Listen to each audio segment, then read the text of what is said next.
Today's scripture is from the Gospel according to John, chapter 9, verses 1 through 17. As he, that is Jesus, walked along, he saw a man blind from birth.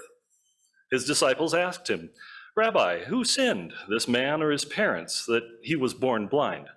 And Jesus answered, "Neither this man nor his parents sinned. He was born blind so that God's works might be revealed in him. We must work the works of him who sent me while it is day. Night is coming when no one can work. As long as I am in the world, I am the light of the world." And when he had said this, he spat on the ground and made mud with the saliva and spread the mud on the man's eyes, saying to him, "Go, wash in the pool of Siloam," which means sent. And then he went and washed and came back able to see. And the neighbors and those who had seen him before as a beggar began to ask, "Is this not the man who used to sit and beg?" Some were saying, "It is he," and others were saying, "No, but it is someone like him." But he himself kept saying, "I am the man." But they kept asking him, "Then how were your eyes opened?" And he answered, "The man called Jesus made mud and spread it on my eyes and said to me, 'Go to Siloam and wash.' And then I went and washed and received my sight." They said to him, "Where is he?" He said, "I do not know." They brought to the Pharisees the man who had formerly been blind. Now it was a Sabbath day when Jesus made the mud and opened his eyes. And then the Pharisees also began to ask him how he had received his sight. And he said to them, "He put mud on my eyes, and then I washed, and now I see." Some of the Pharisees said, "This man is not from God, for he does not observe the Sabbath." But others said, "How can a man who is a sinner perform such signs?" And they were divided. So they said again to the blind man, "What do you say about him? It was your eyes he opened." And the blind man said, "He is a prophet." Remembering that it did happen once. Remembering that it happened once, we cannot turn away the thought as we go out cold to our barns toward the long night's end, that we ourselves are living in the world it happened in when it first happened, that we ourselves opening a stall, a latch thrown open countless times before, might find them breathing there foreknown, the child bedded in straw, the mother kneeling over him, the husband standing in belief he scarcely can believe, in light that lights them from no source we see. An April morning's light, there around them joyful as a choir. We stand with one hand on the door, looking into another world that is this world. The pale daylight coming just as before, our chores to do, the cattle all awake, our own white frozen breath hanging in front of us. And we are here as we have never been before, sighted as not before, our place holy, although we knew it not. We read that poem aloud. Louise read it to us in our devotional group on Monday morning, and she talked about how important she thought it was. And your comments were helpful to me as I kind of put together my thoughts for today. Well, today, as we look at the story of the healing of the blind man, let's expand our perception beyond the factual details of an ancient miracle and instead explore how its truth stretches forward into our own lives and our own time. Today, let's go beyond a consideration of the stubborn misunderstanding of the Jewish authorities. That's always the fun one, that kind of a theme throughout the Bible. Beyond the otherworldly mysteriousness of Jesus's words, beyond even the specific nature of the healing that took place. Those approaches to scriptural text are all quite worthy ones and would no doubt enlighten any conscientious explorer. But today, let's stay simple.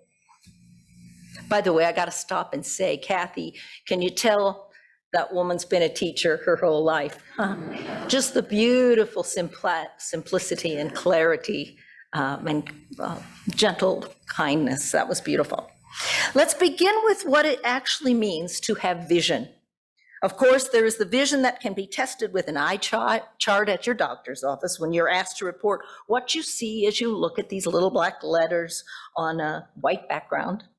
Letters that grow smaller by line and fuzzier by year. But then there's that vision that goes beyond the physical sense of sight. It's the one we have in mind when we refer to someone as a man or a woman of vision, because they have the capacity to look beyond the world as it appears to most of us and show us a world that could be or should be, or at a more subtle level already is. Some of these men and women have told of the potent images which mysteriously came to them and which bring them guidance and new understanding. Now, visions are typically called visions if they come to us while awake, and if they come to us while sleeping, dreams. Our Bible is chock full of stories of these vision dreams. Joseph, son of Jacob, shared his dream with his brothers, and they responded by viciously throwing him into a pit and selling him to the Ishmaelites. So beware of who you tell your dreams to. Moses saw a burning bush that was not consumed and led his people out of bondage. Daniel had visions and dreams which he shared with the king, faced a probable death in the lion's den, and lived to tell about it. Joseph had a warning in a dream and fled to safety in Egypt with Mary and the infant Jesus. We have at the foundation of our faith tradition, as is true for many faith traditions, an appreciation of visions and dreams. Indeed, a deep yearning for them. And yet, in our modern mindset, we truly believe that now we can live without this kind of vision. The deep agnostic strain within many of us doesn't trust that these sacred visions exist today. In former days, our prophets went into the desert to seek dreams. Now we have created a desert within ourselves, and we are surprised when we find that spiritually nothing can grow. Well, Wendell Berry's powerful poem, which we heard this morning, contains a vision that is simple and subtle. It happened in a split second in the midst of his early morning chores. It was a peek into the eternal that came to him amidst the routine of his everyday life. It happened to him while opening the latch of a barn door on a cold April morning, a latch he had opened countless times before. In his poem, though, then Berry recounts it and allows us a peek. The child bedded in straw, the mother kneeling over him, the husband standing in belief he scarcely can believe. We, of course, recognize in this image a central story of our Christian faith. I'm glad he made it easy on us. You know, he came up with, he didn't come up with it, it came to him. But an image that we recognize clearly. Oh, now that's an important image, right? It's a story at the central of our Christian faith, the story of the birth of Jesus. But it's also a story of the birthing of the newness of the Spirit in all times and all places. It is now happening here in a barn in Kentucky on an April morning in the late 20th century. Berry says, we ourselves are living in the world it happened in when it first happened. I'll let you take that one home with you, but that's probably that should have been the title of the sermon, right? And he says, we stand with one hand on the door looking into another world that is this world. So I hear, whatever God is an ever-present form of creation. Life is coming into being at all times. The familiar manger scene is a creation story. The divine entered the world and is birthed in the world over and over and over again. In the moment that we see this, the whole world becomes divine. If it can happen once, it can happen all the time. because in it, the sacred resonates through everything that already exists, heralding back to the moment of the miracle that is creation, that happened once and is always happening. The creation that human beings carry is always this alchemy, this mixture, a manifestation of spirit in matter and in time, and in this ordinary world embracing us in each moment if we're awake to the vision. The great poet Wordsworth held, and I love this poem, I sent it out with my daughter's birth certificate about 30 years ago. Wordsworth held that children come from the spiritual world. It's a familiar stanza from Ode to Intimidations of Immortality, from Recollections of Childhood. And he goes like this. He expresses it like this. Our birth is but a sleep and a forgetting. The soul that rises with us, our life's star, hath had elsewhere its setting and cometh from afar. Not in entire forgetfulness and not in utter nakedness, but trailing clouds of glory do we come. Trailing clouds of glory. Did you see some of those clouds of glory? Or were we so adult that we were trying to order it, make sure it didn't get too chaotic, right? But many of us have experienced in the heartfelt innocence and love shown by children in our lives, these clouds of glory. They stop us in our tracks. They awaken us with an inkling of the sacred. We're surprised by simple visitation of the Spirit in these moments and wonder how many other visits of the Spirit we have missed. I think we had a little visit of the Spirit when your beautiful voice spoke the soul of that Create a Clean Heart. The poem's title, Remembering That It Happened Once, calls us back to memories of this presence of the divine that is deeply nourishing to all of us.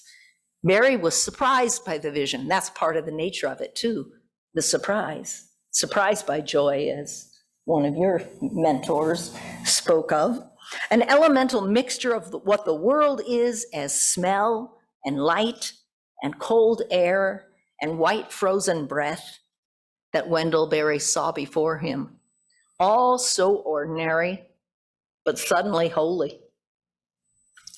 Vision is reciprocal. What do I mean?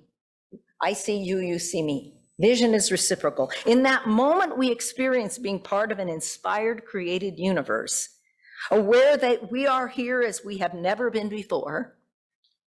Our vision moves us into the world with new feeling and response. It changes us. We know it's truth because it happened not only in ancient Bethlehem, but to us. You know, I don't have to tell, I think you talked about this, Chuck, in our devotion. It happened. It happened. I don't need to prove it to anybody. Not only in ancient Bethlehem, but to us. Vision is an animation of the heart. The heart sees and emanates light, not the mind. Like a child who wants to hear the fairy tale again because he wants to be back in the moment, remembering that it happened once upon a time. Isn't that funny how it always starts like that? Once upon a time is a provocative invitation to understanding how fluid time is in everyday life. In love, we move through the fullness of time. In love, time escapes the trap of our understanding of time as clock time. Love reintroduces us over and over again to the invitation to be present to the Spirit in each moment, belonging deeply to where we are. In that moment of vision, the world is a gift which is bestowed upon us, creating freedom, profound possibility for our lives and the lives of those we touch. Today is one great hour of Sharing Sunday, in case you missed that little note. A time each year when more than almost any other time we focus on the needs of suffering people all over the world and how we might communally rise up to meet this suffering. It's been a big tradition with us. How do I say this? Thanks to Jerry Anderson and many others who have kept this alive in a powerful way. Here at First United, we always have shown generosity at this time at the annual offering. And Carolyn Anderson, I don't know why I do that. It's my born in the 50s or something, Jerry and Carolyn Anderson. Most of you are aware of the great needs that surround us in our community, nation, and world. You know when you're called to action. You work at the food bank or tutor or go on mission trips or work with youth and children or refugees, and you educate yourself sufficiently to stand up for justice and peace. You offer your talents and services in places of need all over the world, and you pray for people who suffer the ravages of war and poverty and discrimination. When we expose ourselves to the reality of suffering, the suffering of innocent, real people caught in the cruelty of political and economic traps of our world, and when they become a part of our awareness, a part of our heart, a part of our daily thoughts, we can become fertile blessings, opening up our hearts and our minds to a greater reality and how we are called to face it and serve it. Vocare, the Latin root of vocation, means to be called out.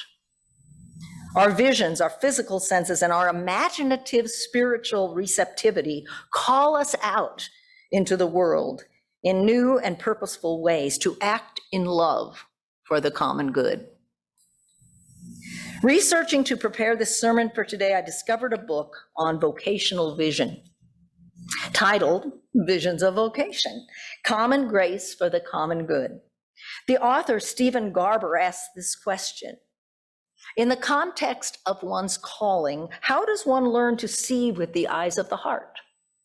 To see oneself as responsible for the way the world is and isn't. He went on to say it this way: we know in our deepest places how hard it is to keep our eyes open to the complexity of the broken world around us, to keep feeling the pains of a world that is not the way it is supposed to be, and knowing the difficulty, choosing to engage it rather than being numbed by it. We see out of our hearts. We commit ourselves to living certain ways because we want to, and then we explain the universe in a way that makes sense of that choice. It is why Augustine's long ago question still rings true. You can't know someone by asking, what do you believe? It is only when you ask, what do you love, that we begin to know one another. We see out of our hearts because we live out of our loves.